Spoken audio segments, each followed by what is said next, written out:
On today's episode of Curve Ahead, I am joined by Mari, who is now in charge of operations and finance at Funsize. Mari, do you mind introducing yourself? Yes, I will correct you. My name is Mari, not Mary, Sorry. but that's okay. Yeah, like you said, I work at Funsize. I was born in Puerto Rico, born and raised. Moved about 19 years ago, it'll be in August, to Austin. And I've been working since I was 12 years old. Started in the business that my parents built. That was injection molding, and had all sorts of jobs. So that's where I got my taste for working and people and businesses. And it had everything from credit repair, life insurance, until I finally landed in tech, which has been my focus for the past 15 years. And so here I've worked in agencies, house product companies, and recently, as of like the last 8 years, I've been at Funsize, where I am a partner, and been here 8 years, loving it. So what was the thing that kind of drove you to Funsize? So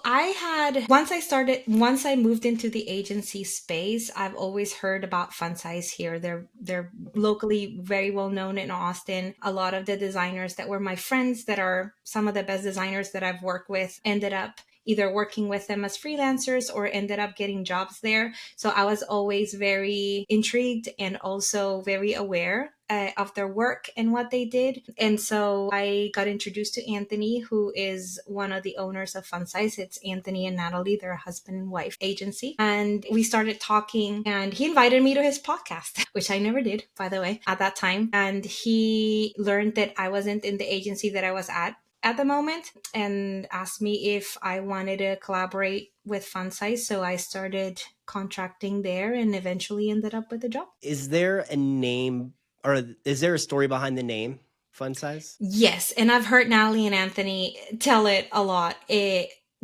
When they started working together at Funsize, it was very much when mobile was popping up, and it was meant to be mobile first, and so that was like the Funsize Plus. The original idea was that it was going to be a husband and wife sort of agency, so Funsize, just the two of them, small. But eventually, as everything in digital and creative, it evolved, and we don't just do mobile anymore. It's interesting. Yeah, I think it's interesting how agencies themselves evolve, right? Like you can always have a certain amount of intentionality of like, this is where I want to specialize, and then really kind of find yourself after some time somewhere else doing something very different. Like I find myself really drawn to that story, although it may be small, right? Like when I first started out, I had nothing to do with podcasting. And now it's kind of become my primary focus, is talking to other business leaders through a podcast and then helping other organizations do their own. So it's interesting how like you can set up with a vision and how quickly it may evolve based off of where you find yourself being passionate about something and where just kind of the industry pushes you. Right. And you allowing it to do that too, right? Because some people are very stuck in their ways, not necessarily like a bad thing, but like when creatives and people allow that to happen, I think beautiful things come up. Yeah, I'm one of those people that, right, you have to take feedback from everything that's happening around you and take it into your own perspective. It may not be right, it may not be wrong, but there's a reason why something that I was doing in a certain space became successful. And it's not like I have any magic powers that I'm great at interviewing people or any of that. It's just that, I've done this a couple of times and it seemed to come natural to me. It was quite fun to do it, right? Like I think that being able to find something you're passionate about and continue to move towards that is what makes transitioning or pivoting to something like that quite easy. I think you're really good at it. I listened to a couple of the podcasts prepping for this, and I think you're really great. Well, thank you. I appreciate that. I'll have to tell my editors.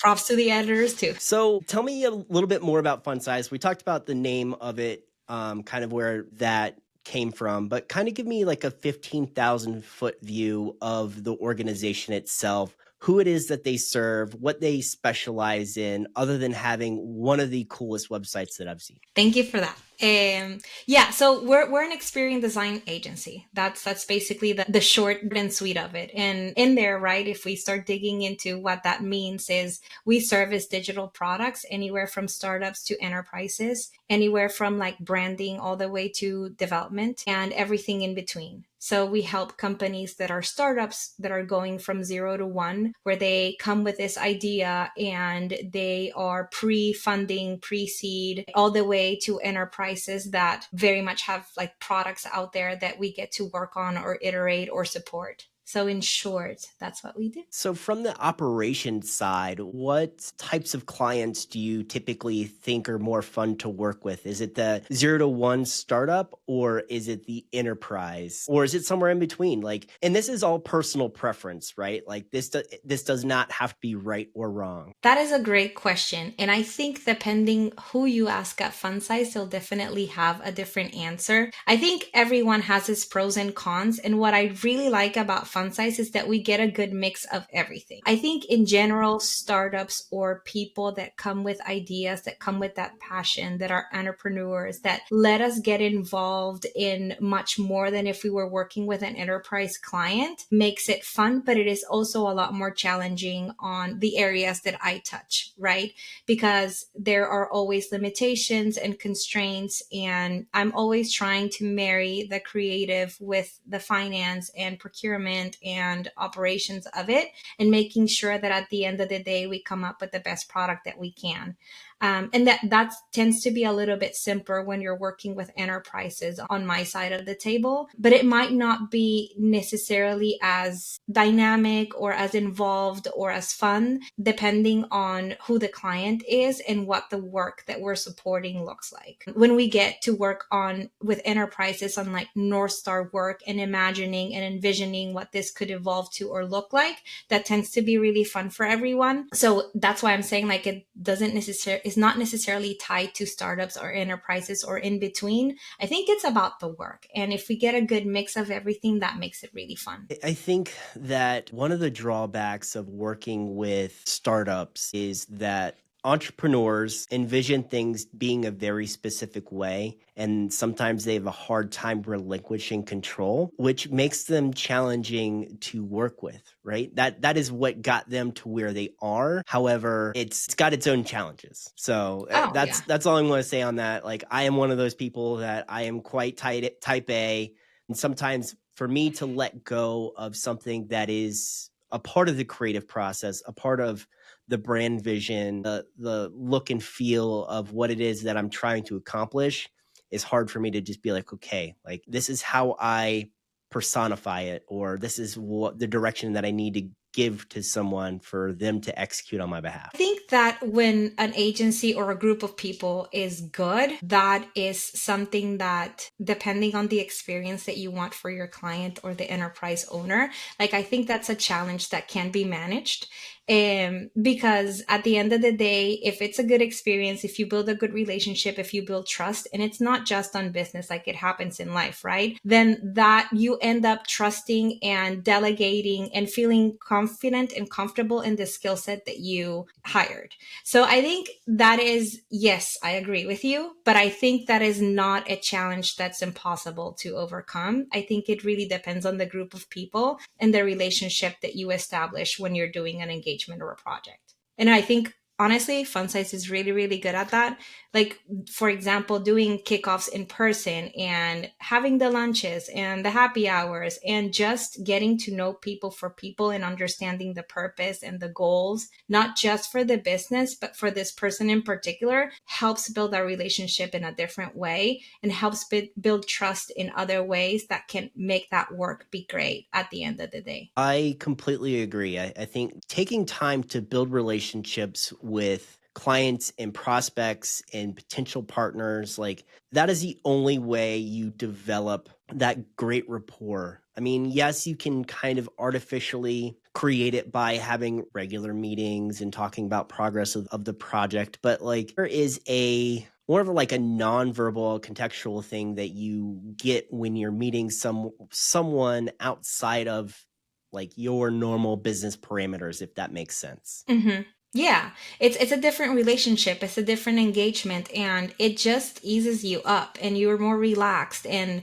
there's not this like pressure. Even if like we can do, and we all do it, especially, pandemic wise, like we do engagements that are fully remote and all of that, but when we get to be in person and when we get to meet these people outside of that context, it's a whole different experience. It just makes it so much better. Yeah, completely agree. And I would say that I am very bad at getting out from behind my keyboard and doing stuff in the real world. It's one of the things that I'm working on. It's on my vision board of doing more marketing events, doing more of these just networking events that happen here around Denver. There's quite a few of them. If there's any listeners who have any coming up, feel free to shoot us a message.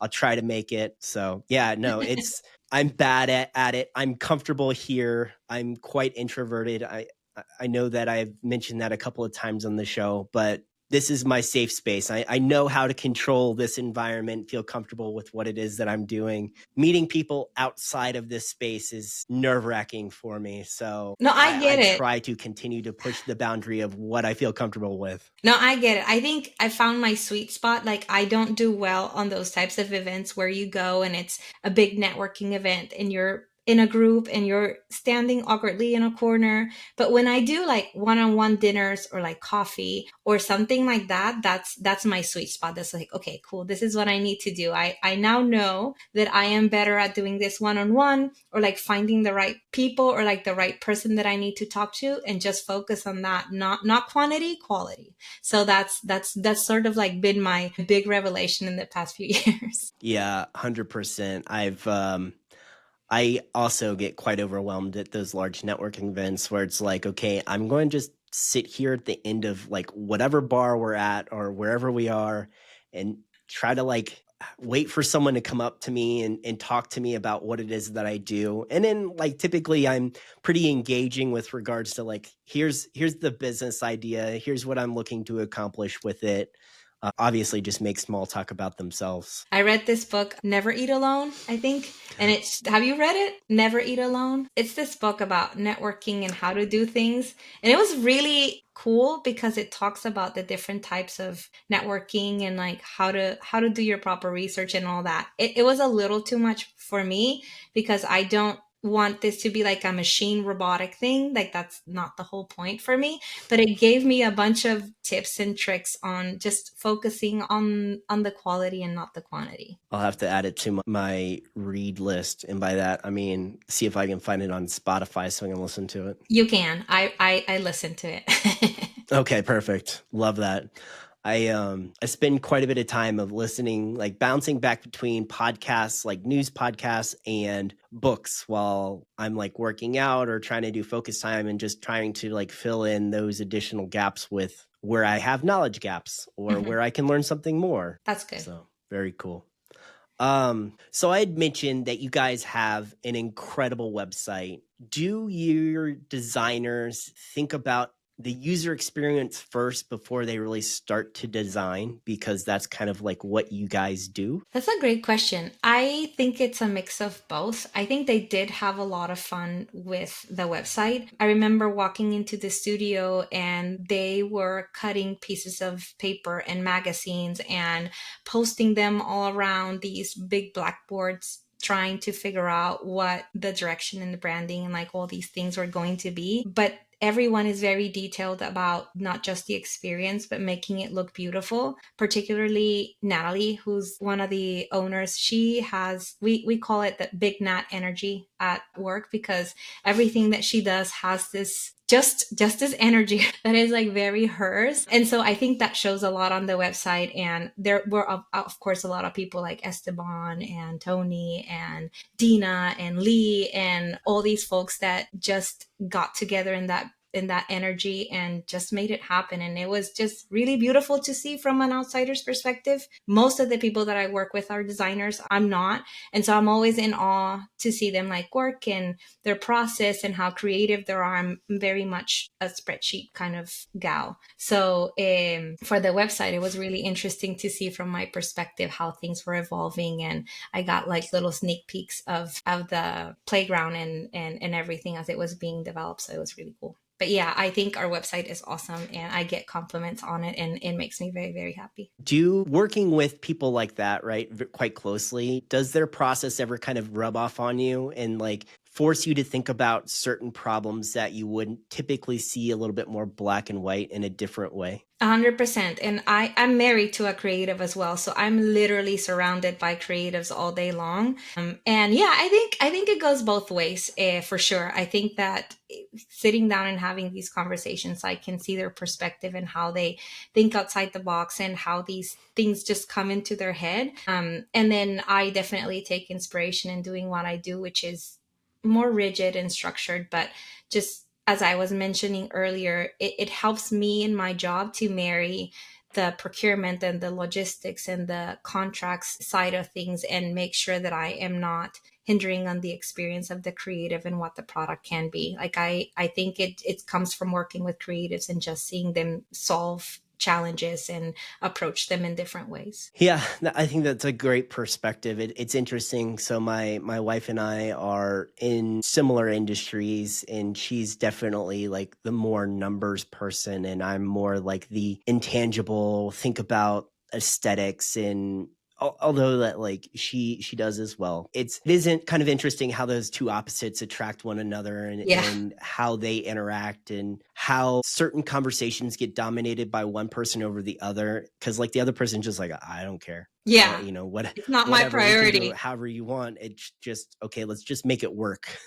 Exactly. It's kind of like this is what I need in there. However you want to make it look, go. Like I don't really care. Just as long as the information is okay, then we can keep going. Yep.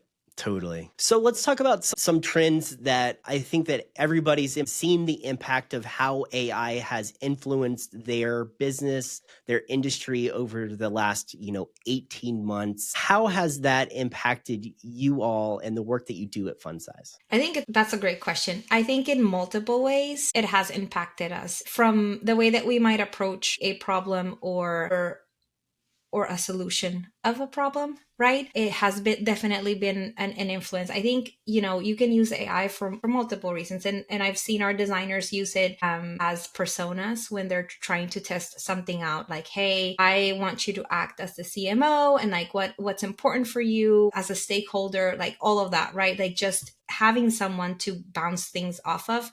My husband says that it's like a hyper bouncy bouncing board that you can ask questions to, and also how you ask those questions to get the answers that you want. So I think that in design, it is a great tool, but it's also good to understand that it has its limitations. It's just giving you answers, right? To things. It's still not human, and it still can't necessarily do or have that touch. But other ways that we see it influence it is everyone wanted and wants to have AI right on their product and do something with AI. Just it's right now like it is a hype in a way, right? Like there are products and industries that are definitely making things more efficient and beneficial, but there are others that just need it because it's what the thing is now and they're not really sure how to use it or introduce it or actually be efficient with it. So I think that's part of our job, right? To determine like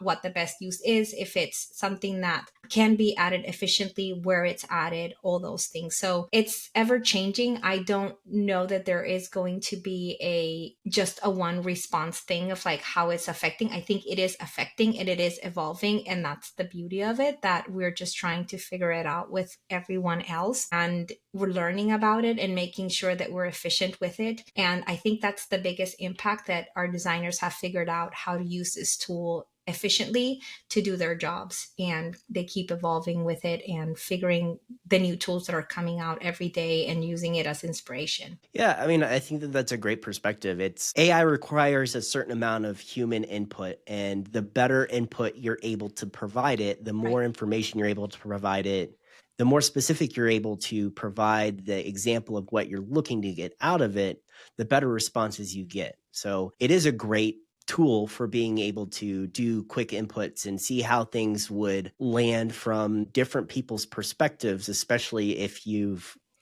interacted with, say, chat gpt quite a bit, where it's got a lot of your history, you know, how it knows better on how you think and whatnot. So yeah, it's interesting how, and I would agree to the point where it is quite overhyped. Everybody wants to have some sort of AI product. It's really not like I've had quite a few conversations with like business leaders who said that they have an AI platform, and it's not. All they have is, you know, an API call to ChatGPT and presenting it on a web page. And it's like, okay, you can't really Right. call yourself an AI company if this is all that you're doing. It's crazy. It's the Wild West though. Yeah. It's fun to be on this path of this like new discovery or newer discovery of this technology. So at least that's been quite entertaining. Yeah, it definitely is. And like anything in technology, it's the new toy. And I'm not saying that it's not here to stay. I think that it is going to evolve,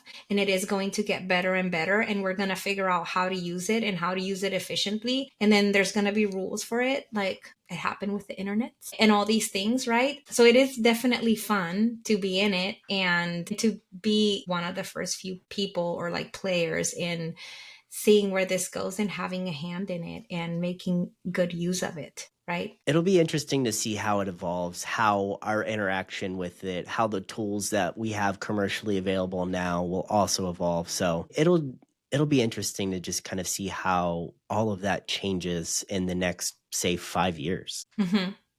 Yeah, no, 100%. And it will change. Some industries that are, because we were talking about this at the office in a podcast the other day.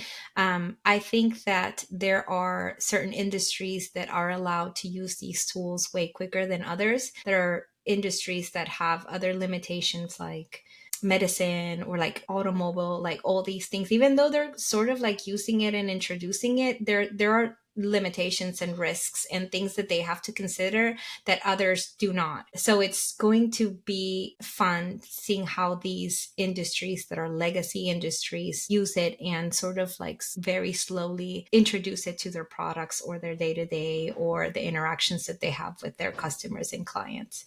I think it's going to be very, very interesting, but it's not going to be as fast as others for sure. But I also think that that poses a huge opportunity for organizations to be able to develop out a product specifically for some of those legacy industries or industries that have much more regulated data Mm-hmm. to find their way in that space and be a leader in that industry that may have not even been considered a year ago. Yeah, yeah, 100%. But I think it's a little bit more complicated than for others. And I think that's interesting. It's a good challenge for designers and for developers and for people in that industry to solve. I think it's going to be really fun to watch or be a part of. It will be. It'll be interesting to see kind of the regulations, especially Mhm. when it comes to copyright. I think that's still one of the things that is still like you had mentioned rules and laws around what AI it will be capable of. And I don't think that there's been clear statute quite yet on copyright and ownership of things produced by AI and who actually owns it. Right. Right. And I think we're not even there on the internet sometimes, you know what I mean? And so this is just another step forward. Like, when is this going to get solved if we're still trying to solve what, evolved 15, 20 years from now, like before, you know? So I think that's the part that it's going to be interesting to watch too. Yeah, 100%. So let's change topics a little bit. I wanted to ask what you feel your organization's biggest challenges in the coming year, and then what are the steps that you guys are taking to overcome? I think adapting to the market and the needs. I think that with AI and everything else happening, especially agencies in our industry, is changing quite rapidly. And what are we doing is trying to stay ahead of the game and improving our services, giving the attention to the experience that it deserves, and tailoring it to the people that we contact. And I'll give you an example. We love working on startups and products, and people would bring us in, for example, to do specific projects or North Star. And we started seeing that, we were gaining a lot of knowledge and a lot of context. And we were so embedded with some of these teams that we were, when our engagements were over or when we needed to move or switch to something else, there was a lot that was lost. And so we created a new division called And Friends that, helps support these types of projects. So that's one thing that we've been doing. We've also been evolving on our branding, and we would always kind of like do it on the low key and, not be fully outspoken about that skill set that we had. And that's also something that we've recently changed into being a little bit more forward, because we're doing all this amazing job. Like, people would come to us for the product and the UI and the UX, but we could do so much more. And that was one of the fun parts about working with startups, is that we got to do a lot of other things and use our skill set. So that's it. That's what we're doing. We're just taking notice and looking at these little things that sometimes we don't really pay attention to, or just like, oh yeah, this was kind of like a one-off, but like, was it like, this is the fourth time that we've done it. Like, why are we not, making this something that is known or people know? And so we've done that with branding. We've done that with our product experience. We've done that with supporting with And Friends. We've done that with development, and we're able to service our clients so much more. I don't want to say that we're like a one-stop shop, because we're not, but figured out ways to evolve and service our clients in a different way, partnering with other agencies that, like ourselves, are experts on a certain field, and just bringing them to the table. Like, hey, we might not be able to do it, but we know who can. Like, creating and developing those partnerships has been key, especially this year. And I think for the next year, to be able to just do better work and see it through. Because sometimes as an agency, you get to a certain point and you don't see these things come to life, which I think it's something that I hear designers say a lot. And so being able to see that through and evolve our processes and our services and our partnerships to do that is quite meaningful. Yeah, I would agree that leaning into opportunities when you see them presented to themselves, like that, you're like, oh, well, you offer this thing that we've got 3 clients that really want it, and just kind of, hey, would you be open to just trying this out as a limited trial period, see if it works out, and then, kind of either figuring out some sort of agreement to partner in the future.